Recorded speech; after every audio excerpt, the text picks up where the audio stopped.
Hey now, it's Brace for Impact, and I'm your host, Mike Gilbert. I'm joined as always by JD, by God Oliva. How you doing, JD? I'm good. I got a puppy. Yeah, yeah, cute puppy at that. Yes, he's adorable. His name is Astro. Nice, I dig that name too. It's so we let my kid choose it. We let Andy choose it. He's been wanting a puppy for a while because we lost our two dogs over the summer. And it was rough for him, learning to, 5-year-old learning to deal with death. And then my wife's been trying to get on with all these rescues, and we finally got a call back on one of them. So we showed him the picture and we're like, yeah, he's a German Shepherd mix, buddy. What do you want to name him? And I honest to God thought he was gonna name him Darby. I honest to God thought he was gonna do that. And he goes, Shepherd. My first tournament was at Shepherd High School, which is true. And they're the astronauts, because named after Alan B. Shepherd. He goes, I want to name him Astronaut. So Nice. we're like, how about we call him Astro for short? And he Right. went, okay. So it was unexpected, but you let a 6-year-old name a dog and he get an interesting name sometimes. But I it works because he's a little space cadet. yeah, no, I think that's a great name. That's a Yeah, great name for a dog, Astro. I like it. yeah, it's cute. He's been a good boy. Yeah, man. Speaking of cute, I don't know how to segue this. Tonight's episode was good. It was adorable. It was an adorable. No, it was. I thought tonight's episode was really good. I enjoyed the show tonight, man. It was a good episode. I think this is one of the best promo episodes Impact's had in the year I think that we've been doing this show. I really Yeah, do. I really yeah, think the promos really carried this show. I liked it a lot. yeah. I thought that there was the Alexander promo, which obviously we'll get into, and then of Hmm. course the Bullet Club promo I thought was really good, and then the main event between Eddie and Swan was a damn good main event. I loved that match. It was Yes, really it good. was. Yeah, Yes, it was. I got really into it, and even though I am also pretty tired right now, but I got really into that match, and so yeah, all up and down, I really enjoyed the episode, man. So let's go ahead and get into it. So on tonight's BTI, Jordan Grace took on Havoc and beat her, Cool. and that was talking BTI. Thank you everybody for talking BTI with us. All right, so we get right to it, man. Opening video recap: Josh Alexander's return to Impact Wrestling at the end of Moose Merce. versus Moose versus Heath in the main event of Sacrifice. Um, Merce. if you guys watched Sacrifice and you're a Patreon subscriber, you already know this. I actually did a solo review show on our Patreon. Well, if you're listening to us right now on Apple Podcasts and Spotify, the free version of this episode, we're gonna go ahead and tack that on from Patreon. We're gonna go ahead and tack that on to the end of this episode. So stick around if you're on Apple Podcasts or Spotify. Patreon folks, just stick around for the normal stuff that we do at the end of these episodes. But I really did like Sacrifice. I thought that was a really good show with Alexander returning being the best moment of the show. I do encourage everybody to go out of the way to watch that. So A good stuff. well booked show. A well booked show. Yes, all up and down. I really dug it, man. Yeah. Josh Alexander opened the show in the ring. He said that the only thing that has been on his mind for a while has been the world title and defeating Moose. And while at home, he had come to peace with the idea he may never get a chance at the title again. But the only thing he couldn't ignore was his kid asking him about regaining the title. But now he finally had a date, and that was the date of the Rebellion pay-per-view. Strong promo here by Alexander, man. He goes into some really deep stuff there, and then Honor No More interrupts him. And Eddie Edwards with Honor No More complained that Alexander has been handed everything since day one, and he hasn't earned anything. And Alexander countered by saying that Edwards only had excuses because he got lazy, probably why he wears a T-shirt when he wrestles. He should have used that line, by the way. I think that I would have went for that one. I agree because he cut down Taven later on in this. So he's Yeah, if we're gonna go all out, start yeah. insulting people left and right. Yeah, Alexander countered, said he got lazy and couldn't capitalize when Eddie Edwards had received shots, which is true. Edwards did have a shot at Turning Point against Moose. He didn't get it. And then Taven intervened, called him a Melvin, which is his line, and said that they made fun of Alexander for having title reigns longer than his. Alexander then, it's not here in the recap. I don't know how the hell they missed this in the recap on here on the Observer, but Alexander hit back with the line of the decade, was saying, yes, your reign was longer than mine, but when you were the champion, you killed your company. You put the Um, company out of business. yeah, you put the Yes. company out of business. They all started fighting. Team Impact comes down, and then of course Scott D'Amore came out and told everybody to cut the shit. Eddie Edwards and Rich Swann is going to be in the main event, and Mac versus King is right now. Strong way to open the episode, man. I really thought Josh Alexander nailed his promo, his return promo. He's gotten to be such a good promo since he's been in Impact. He just keeps getting better and better. I loved everything about this. Yeah, good white meat babyface promo, right? Mm-hmm. Tried and true. Some nice little zingers. A couple more would have been all right. Like you said, the Eddie Edwards line is just sitting there, right? Yeah. Just take it. You notice Eddie's got the Davey Richards lines in his hair now? Yeah. Yeah, interesting. Perhaps that's for a reunion of some sort. Maybe. So yeah, I dug this. I liked Josh.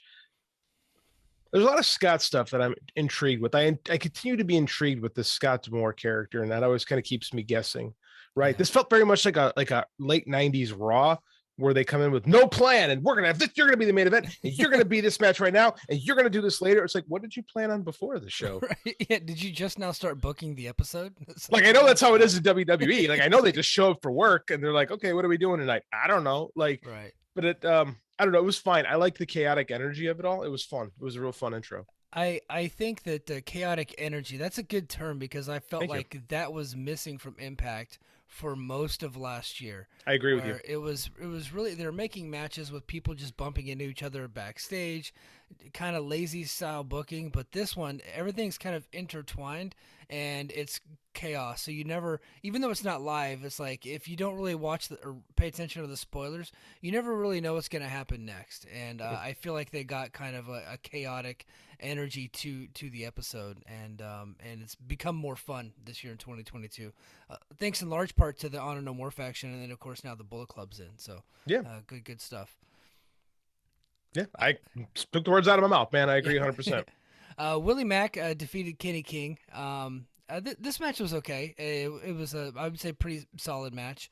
We'll go to the end here. King and Max traded strikes until King dropped Mac with a power slam for a 2 count. King followed with a discus elbow and a T-bone suplex, but King couldn't properly pin Mac. I thought that was a pretty good detail right there with Brian Hebner, the referee. He didn't allow the pin because King was not covering Mac fully, and then Mac's shoulder was kind of up a little bit, and then King was kind of tired and he just gave up on the pinfall. So Weird. Yeah, it was kind of weird, but Hebner was not allowing it to happen. A lot of times in other companies, you'll see the referee just not care. But, obviously Hebner's not putting up with that. So he released, went for a top turnbuckle, only to crash and burn when Mac dodged him. Mac kicked the stunner and the 6-star frog splash for the win. Yeah, right here says, okay, match. I agree. This was okay. It was fine.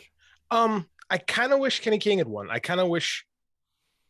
I wish we were booking I don't know, more stronger. Yes. Right? I wish they were excuse me, I got stuff in my throat tonight. I wish they were just kind of running through Impact like a buzzsaw right now. So it really felt insurmountable until, your hero rises up. So I mean, like, this isn't like 50-50 booking, but it's kind of like a 50-50 booking. You know what I'm saying? Mm-hmm. Like, I wish our lead heel faction was just presented as unstoppable at this point. Yeah. Because like OGK losing at Sacrifice and this, and just, it feels a little too even. I wish we had more insurmountable odds. Mm-hmm. No, I totally agree. I would have went with King here, and I would have went with OGK at Sacrifice. I disagree with both those finishes. So, Moose approached him more and tried to get Alexander punished for getting a contract with Impact behind D'Amore's back, but D'Amore told Moose that he knew about it the whole time. And that he was a part of it, and he's excited and happy that Alexander is here, which is not exactly what happened after Sacrifice. Whenever the Impact cameras were trying to get D'Amore's opinion about this, so something's going on here. But he said that. Go ahead. Yeah, this is what I'm talking about, and I'm like, yeah. I'm still team Scott as a heel, right? And I think we have a later segment with Moose that is it feels like he's like, yeah, this is good, or the same segment, this is good, right? But it didn't feel like that way to Sacrifice. It hasn't felt that way for months. Mm-hmm. But here we are. Like, if he's so stoked to get Josh back in the company, why was he out? If he's so stoked to have Josh have this title match, why didn't he just give it to him in the first place? Why did he have to run through? I mean, like, Jonah was cool, Suzuki was cool, but I mean, like, Charlie Haas and stuff. It felt like, if Scott's not being a heel, I want a storyline explanation for why all this happened, other than, well, we just had to buy time until we wanted to give you the match. That Yeah, doesn't make yeah. sense. I mean, it doesn't make sense. No, it So doesn't. if you can give me that, yes, Scott is a heel, which is still where everything is pointing, I'm good. I'm good. I like it. But until then, it's still a little wonky with me, but it's got still got that potential to be really good. So, Yeah, Demore asked Moose to sign the contract for the match at Rebellion, and it'd be better if he did it in private. And Moose was like, "Well, we're not gonna do a ceremonial thing in the ring." And Scott's like, "Well, no, I like the pomp and circumstance too, but I think it's better for you that we don't do it in the ring." And he threatened that if Moose doesn't sign, he'll strip him of the title. So now we're gonna have the whole story. Will Moose sign the contract? Which he will. But a episodic story, right? serialized. That's something that Yeah. everybody gets wrong. Like media degree JD coming through. Episodic means the episodes or each individual thing can exist on its own. Serialized storytelling is when things build from one to the next. Pet peeve, everybody gets it wrong, drives me nuts. Wow, I just got shamed by JD by God Oliva by I've been not doing it award left and right tonight, apparently. yeah, by best-selling author. Well, I didn't know that that's what it was. I thought it was episodic. Well, Well, because because Michael Cole's been every, telling me forever that it's because it's episodic television. because it's raw. Well, raw might be episode. Like there's not. Yeah, might be Oh, that might okay. be an example. Oh, But I mean, okay. my media one teacher used the example of Gilligan's Island as episodic because every episode ends when they're in the exact same place and the Oh, exact same thing. so Whereas like like Sopranos is serial. I got it. serialized. Okay. And today television is far more serialized than it was like 50 years ago, right? Like you Right. can watch any episode of the Brady Bunch. It doesn't matter what it happens in because they didn't know back then. They didn't know when people were going to watch the next episode. So it resets. Like wrestling back in the day was just matches, Hmm. right? Like you can watch like Chicago Historical Society has all these stuff from the like almost the entire run of the Fred Kohler stuff from Chicago, like on YouTube. You can just watch a random episode of the show, and there's not like storylines, right? There's stuff that happens in the ring, so you can just watch it to watch a match, but there's no like things that build week to week, which is pretty much how a lot of wrestling was until like the 70s, to be honest with you. Yeah. Well, So hey, look, JD's here to teach us all, folks. That was good information. I didn't know that there was a difference. sorry. No, it's okay. We'll go to the That's so all my degree is worth, by the way, is to say yeah, things like that. The it's rest just of to it's say just paper. right random facts about Mm-hmm. television. So at Rebellion, they're going to do a three-way, which I typically am not okay with because it's usually like in lieu of a feud that they're having. But I don't think that this is like a tournament wrestle in to get into three-way. So I'm fine with it. I'm It's good with okay. this. Yeah. And Ace Austin, John Skyler, and Crazy Steve wrestled to get themselves into the three-way at Rebellion. So they're having two different three-ways to get into another three-way. Kind of wonky, but I think it might end up working.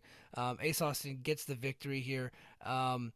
The most important part of this match was a, Crazy Steve was on Skyler's back and he was like biting him, and then all of a sudden, out of nowhere, comes Ace Austin off the top rope with the fold off of his back, a Buff Blockbuster. Shout out Buff Bagwell, to get the victory. I thought this was pretty good.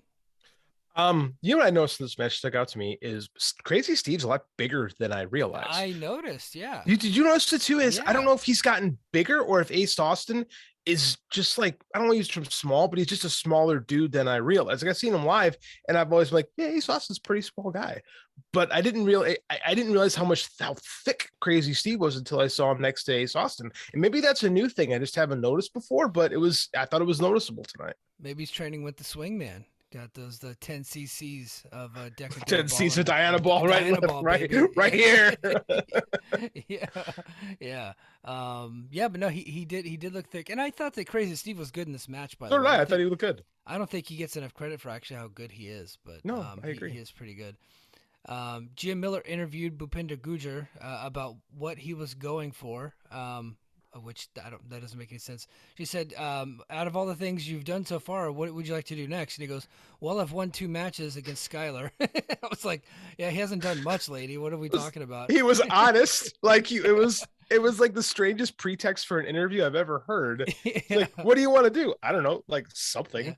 Yeah, I mean, Like, I've won 2 matches against the same person in 2 months, but then Raj Singh approached him and asked why he's been ignoring him. But suddenly, Larry D of all people, which got a good response out of you into my DMs, Why am I watching Larry D? Because Larry D left the company literally not that long Like ago, like a month ago, like a right? month ago, and he's back on the show. Like, Yeah. does anybody ever really leave this company? Like, it never. No.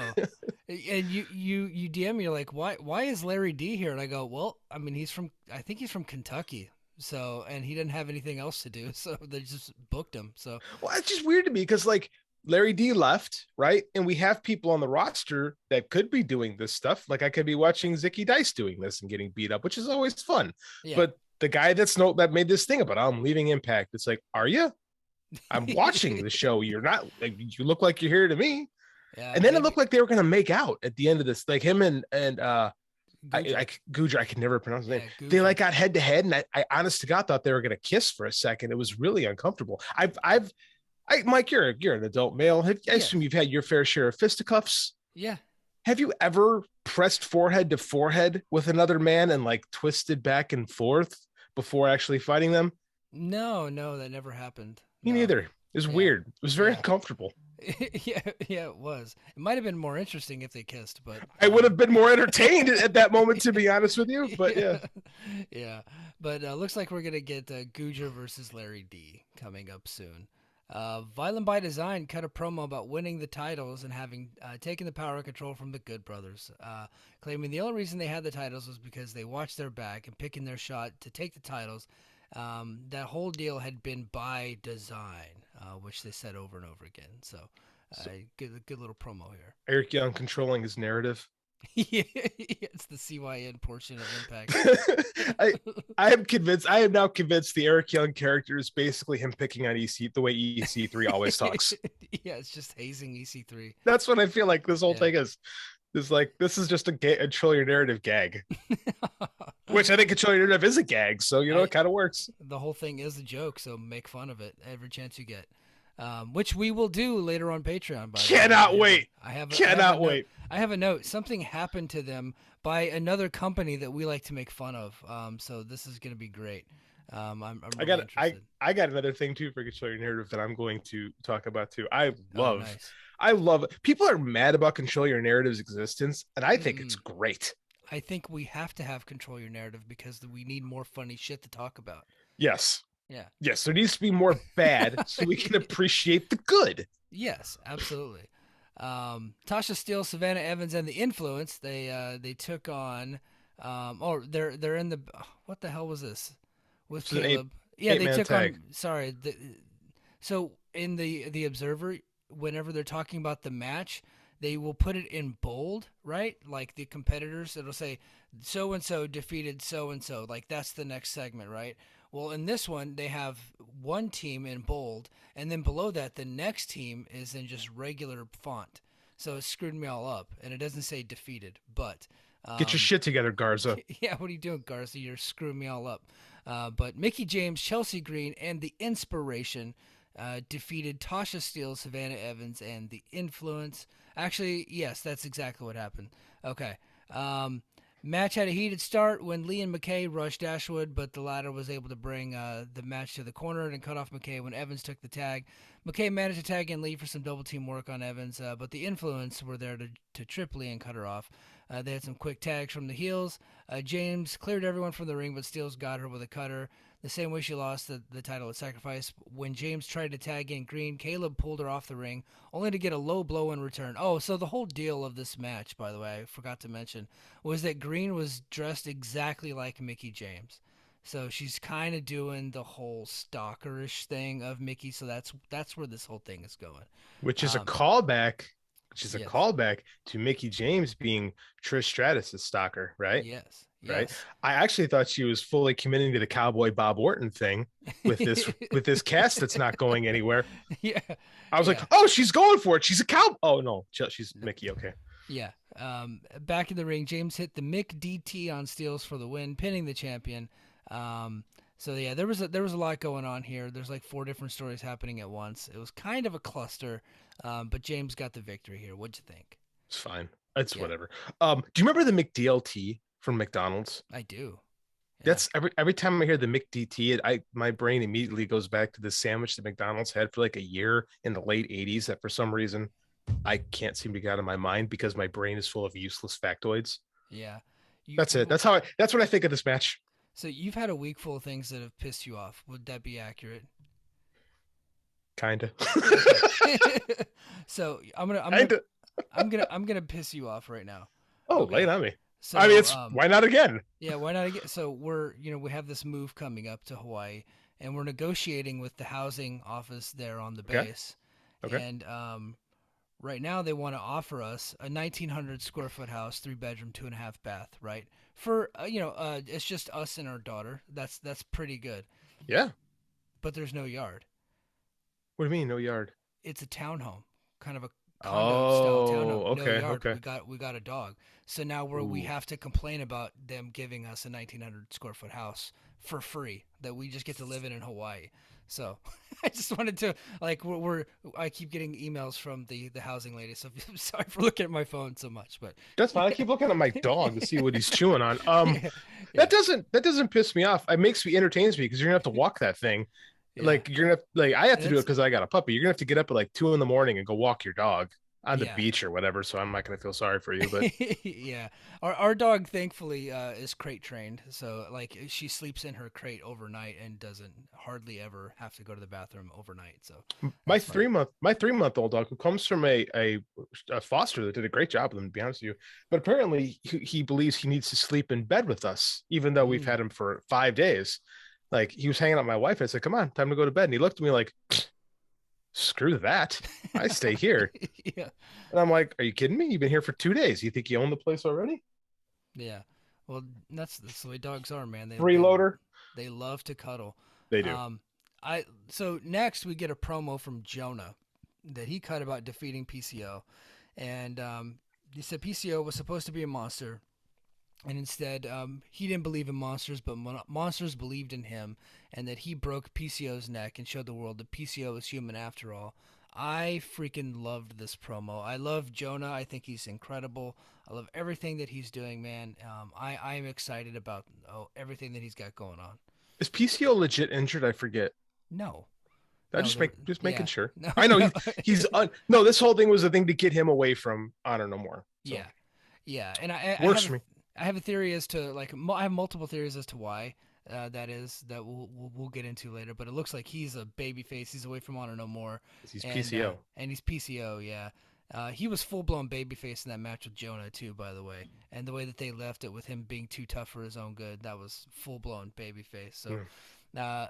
I think I can't. I think I read somewhere that they're trying to build. I don't think it's coming up next week, but I think they're trying to build for Philadelphia like a street fight or something like that with Jonah. So Oh, that'll be uh, fun. yeah. Oh. Bullet Club came down to the ring. Carl Anderson took the microphone first, introduced the team, Gallows, and then he gave it to Gallows and said they're putting the tag team division on notice, and even the Briscoe brothers, their opponent for the Multiverse show. Gallows told Violent by Design they were going for their titles. Then White brought up that he defeated Alex Shelley at Sacrifice, the man that was his mentor, and offered him to come down to two-sweet him. And then Shelley walked out, told Jamie White, I guess that's his real name, that he wasn't bothered that he lost because he and White went to war, and acknowledged that White was indeed the best pro wrestler in the world. But nonetheless, he was disappointed that White was disrespectful towards him because of their history together. White told him that it had never been personal. It was all business, but the White Shelley knew was gone. He had grown. And then Chris Bay said that, you must be stupid because they're all alone. And then all of a sudden, Chris Sabin comes out, and the next thing you know, the Motor City Machine Guns challenge Chris Bay and Jay White to a match next week. So I cannot tell you how excited I am for that. I love the Motor City Machine Guns. Jay White and Chris Bay are an excellent team as well. That should be awesome.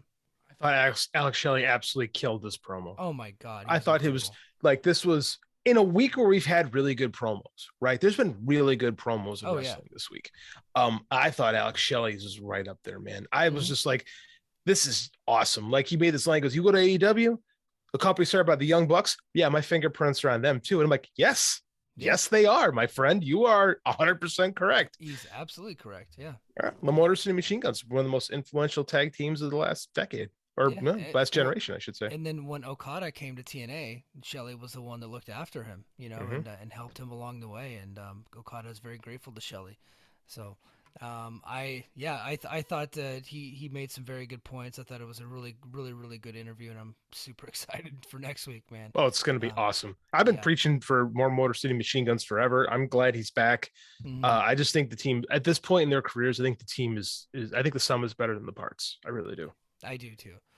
Backstage, Alexander asked Demore, asked him why it wasn't him to take on Edwards tonight. Demore told him that he wanted to focus on the world title, but since Alexander wanted a match, he gave him Matt Taven next week. So Taven versus Alexander next week. Next week's looking pretty stacked, by the Yes, way. it is. Yes, it Yeah. is. We had heavy promos tonight with a couple of good matches, but the next week looks like it's pretty much like if matches are your thing, like you just want a show loaded with matches, you're gonna get that next week. So I like the balance. yeah, I I like that I we're do too. balancing it. Yeah, I like Yeah. that things are different. Like that's good. I like that. Yeah. Miller interviewed Deonna Purrazzo and asked if she felt remorse about re-injuring Green's arm. Oh yeah, so that's the whole thing that's coming out of Sacrifice, that Purrazzo injured Green's arm, and Green showed her X-rays, saying that she had a broken wrist again. But it turns out those X-rays, as discovered by Gerard Bear Down Bryan himself, Well Gerard done. Ryan, yes, did investigative journalism and found out that those were indeed taken from 2021. So she's So working everybody. when I made a wrestling documentary once, and one of the dude a pro amateur wrestling documentary, and in the documentary, one of the dudes was talking about when he broke his neck, and I said, "Did you have any X-rays or MRIs of that?" He's like, "Dude, it was like 5 years ago. I don't have any of that shit." So I looked it up and I just Google searched it and I found this nasty MRI of a gorilla's broken neck, and I put it in the documentary. And then I remember I was at the screening of it, everybody went ooh when they showed it. I was like, mission accomplished, baby. Yeah, that works, man. You That work works. them. It's a Yeah, work, man. it's a work, baby. Let's do it. Perazo, so she felt remorse. Perazo said she did for a second, but that'll never happen, and warned everyone that whoever wants to challenge her, they will suffer too. And the next thing you know, Giselle Shaw, tallest woman in the world, comes in. She's tall. Yeah, and Lady Frost approached her, and then they were bickering about some stupid nonsense. Anyway, three-way next week. So there you go. Lady Frost eating a pin. Yeah, poor old Lady Frost. Also for next week, Rhino and Steve Macklin, which should be interesting. Alexander and Taven, plus Motor City Machine Guns versus Chris Bay and Jay White. So that's a stacked ass card, man. Is Rhino and Macklin interesting? I mean, Rhino's moving very, very slowly these He days. he is, but the one thing that I will say for Rhino, he's moving very slowly. When he gets out there, the crowd eats it up. The crowd They just do. loves that guy. I mean, his match with Eddie Edwards. You got to watch Sacrifice, right? You got to I watch a little did. bit of it. Yeah. So the match with Eddie was mostly smoke and mirrors, but anything Rhino It's good for did, wrestling. yeah, anything Rhino did, man, the crowd was super into it. I think that Macklin can work around some of his inabilities. So this is what I'm curious about Macklin, because we've liked what we've seen from Macklin, and most times what we see for wrestling fans is offensive stuff. We like the offensive stuff. Yeah. Eddie Edwards, damn good professional wrestler, right? Knows how to work a match, veteran. I really want to see what Macklin can get out of a broken down Rhino.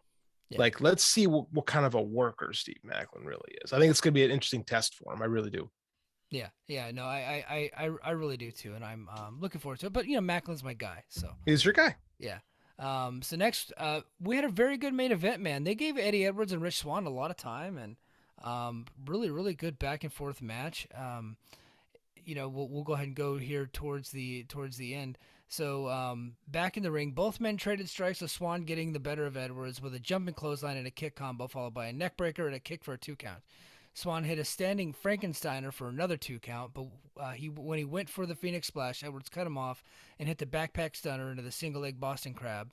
Edwards and Swann went back to strikes and kicks until both men collapsed. Edwards went for a Tiger Driver, but Swann reversed it into a roll up for a 2 count. So that was pretty cool. Swann turned into a blue thunder into a head scissor takedown. But Edwards reversed into a poison Rana into the Blue Thunder driver nonetheless. So he had him on his shoulders essentially, and then turned it into a Blue Thunder bomb. And That's then cool. Edwards hit a Tiger Driver for a near fall. Swann cut Edwards with a cutter and then a lethal injection, so back to back cutters for another near fall. Went for the Phoenix Splash, but Edwards moved, hit a running lariat, and then he hit the Boston E Party, followed by the Die Hard Driver for the win in a very good match. Honor No More came out to celebrate with Edwards to close up the show. Damn good episode, I thought. Damn good. Yeah, I like the finish.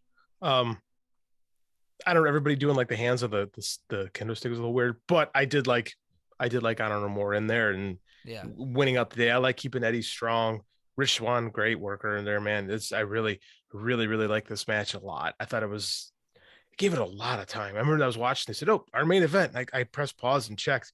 I guess Yeah. 26 minutes left to go in this show. Yeah. Yeah. That's a long impact main event, and it was really good though. I was Yeah. entertained greatly by it. So Yeah. Me good, too. good show this week, man. Yeah, and kudos to the Louisville crowd because Yes, they were hot for all the sacrifice. I think PW Insider reported to much to my like shock because I've kind of gotten into this thing that WrestleTix and Lavi Margolin have been doing. So I'm trying to do it for Impact, or I'm like counting up the seats. So that way I can have accurate reporting. And the reason why I'm doing that is because last week on Patreon, I kind of made fun of Impact's ticket sales for Philadelphia and I said that they had only sold 50 tickets.